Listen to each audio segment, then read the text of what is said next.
Okay, here's a question for you. I mean, how do you see it unraveling at the World Cup with Portugal? Because I don't have them getting out of the group. You have them getting out of the group. How do you see it?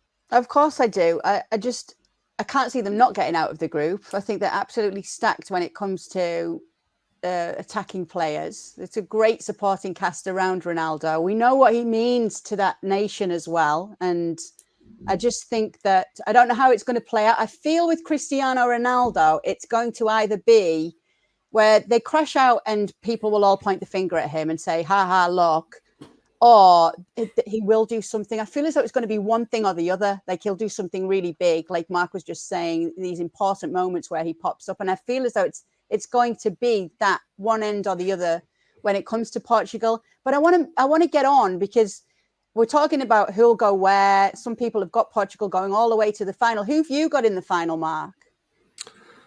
Well, I'm not sure if I think they can step up. I think Brazil, Argentina. It looks heading that way. I just think, even though I've got my doubts about Argentina in the sense that 3-year run, a lot of it is being against fellow South American teams because of COVID and because they haven't been able to travel. So how good are they? I mean, like saying boxing, has their jaw been tested? I'm not quite sure because they're a team with a lot of aging players in the 30s. So when they come up against a strong athletic European team like France or like Germany, will they be able to cope? But they did beat Italy in the finalissima at Wembley. So maybe I'm being a bit harsh there. But I just think, Brazil have got the players at the moment. I think Argentina have got Messi. They've got people like Lisandro Martinez playing fantastic at Man United.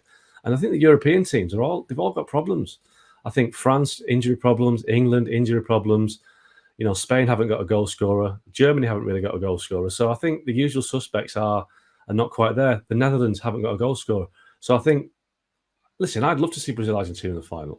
I've not got this kind of European outlook that it has to be a European team. I think for the game itself, for the romance and for just to rebalance the whole World Cup and the world game, to have a Brazil or Argentina world champion would be fantastic. And, personally, I'd like Argentina to win it. It'd be great for Messi, etc. But Brazil, Argentina, for me, are the two teams to beat. Preach, Mark Alden. Preach. Yeah, Luis has been really keeping the cards close to his chest at first when it came to who he had getting out of the group. It's like he didn't want me to know. Who you actually got in the final, Luis? Actually, I wrote a piece about Brazil for the site a few weeks ago, obviously been covering them throughout the qualifiers and what they can do. This is the strongest Brazilian team I have seen in a very long time. And obviously, there's just so much happenstance when it comes to the 20th year anniversary since the last time they won it, obviously in Japan and South Korea. The fact that it's Coach Chiche's last World Cup. This squad is just filthy deep. The fact that a player like Rodrigo doesn't start is how deep they are. So to me, it's Brazil. And then after that, like Mark said, it's Argentina. And you know what? It's Lionel Messi, obviously. But the great thing about Argentina is that they don't have Messi dependencia anymore. They don't rely on Lionel Messi anymore. He's just there to become the star of the team, but they don't rely on him. Lautaro Martinez is their top goal scorer under Lionel Scaloni. So this is a very good squad. So I have Brazil and Argentina, but in my bracket, I have them meeting in the semifinals. So one of them has to win there, and I have Brazil. And on the other side, I have England. Hang on a minute. Right. Wait a second, because I have a question about Lionel Messi, because I want to get to England because of the fact you have them there. And I want to get Mark's thoughts on them as well and the squad that Gareth Southgate's taking with him. So just going back to the Lionel Messi point, Mark, if he wins the World Cup with Argentina, will that GOAT conversation be over?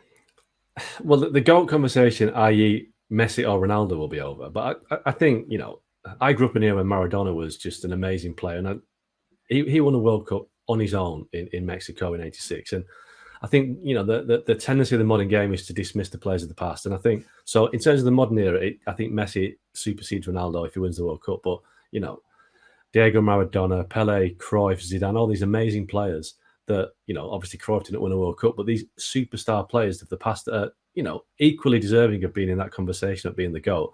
But in terms of the modern era, of course, to win a World Cup would elevate Messi ahead of Ronaldo. But, Maradona for me he's still that little inch above Messi because he won a World Cup on his own. All right. So before we let you go, Mark, let's get your thoughts on England. Yeah, I mean, do you know something? I think England have got problems in the sense that defensively, I'm not convinced that certainly at centre half they've got issues.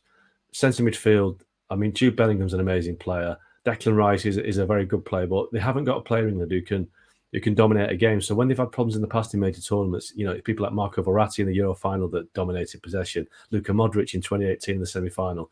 England can't get the ball and control a game. But as I was saying before, that you know that Germany and Spain don't have a striker, England have a striker, a world-class striker in Harry Kane. So any team that's got a striker of that quality has a chance, because in those tight games where you're looking for that extra edge, he's there to score the goals. And I think if England had a midfielder, had a player that could control a game and just give them that opportunity. I mean, James Maddison might be the guy that can create, but he's more of an attacking midfielder, someone that can dictate the tempo. England would be the favourites, but they haven't got that. And I think when it comes to the latter stages, when they're playing a Brazil or an Argentina or a France, that's when England struggle. And I think they could go a long way, but as soon as they play a good team who can keep possession, England are relying on Harry Kane. And then you can't rely on one man. So I think they'll go maybe quarterfinals, depending who they face, but I don't think they'll win it. Thank you very much for watching ESPN FC on YouTube. For more highlights, analysis, and exclusive content, be sure to subscribe.